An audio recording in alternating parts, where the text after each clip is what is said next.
सोमनाथ सूर्यवंशी प्रकरणात राज्य सरकारला सुप्रीम कोर्टात धक्का बसलाय। सुप्रीम कोर्टाने हायकोर्टाचा आदेश हा कायम ठेवलेला आहे।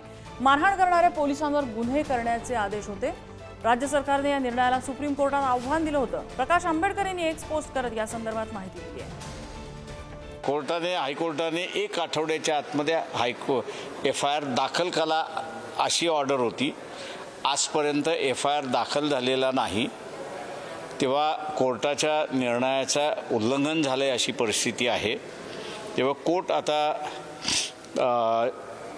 कंटेम्प्ट पोलिसांच्या विरोधात काढणार का हे त्याच्यातलं महत्त्वाचं आहे। मुंबई हायकोर्टाने सांगितलेलं आहे की पोलिसांच्या मारहाणीमध्ये त्याचा मृत्यू झालेला आहे, त्यामुळे त्यांच्यावर कारवाई होणं अत्यंत आवश्यक आहे। माझ्या पक्षाची भूमिका ही आहे की मी जरी मंत्री असलो तरी सोमनाथ सूर्यवंशी आमच्या समाजाचा होता। माननीय देवेंद्र फडणवीस हे महाराष्ट्राचे मुख्यमंत्री तर आहेतच आहेत, पण ते गृहमंत्री आहेत, त्यांनी सुद्धा त्या पोलिसांवर कारवाई करण्याचे आदेश द्यावेत अशी माझी सूचना आहे। सोमनाथ सूर्यवंशी प्रकरणात आज सर्वोच्च न्यायालयाने जो निर्णय दिला त्याचं मी स्वागत करतो, पण त्याचबरोबर महाराष्ट्र शासनाचे हे निदर्शनास आणू इच्छितो की आम्ही विधानसभेच्या पटलावरती विधानसभेमध्ये जाऊन खोटं बोलत नसतो। सोमनाथ सूर्यवंशीचं प्रकरण पहिल्या दिवसापासून म्हणजे नागपूर अधिवेशनापासून पहिल्या दिवसापासून आम्ही लावून धरलो। आम्ही सांगत होतो की सोमनाथ सूर्यवंशीची हत्याच करण्यात आली। सरकार सारवासारव करत होती, श्वासोश्वासाचा त्रास झाला, अमुक झाला, तमुक झाला।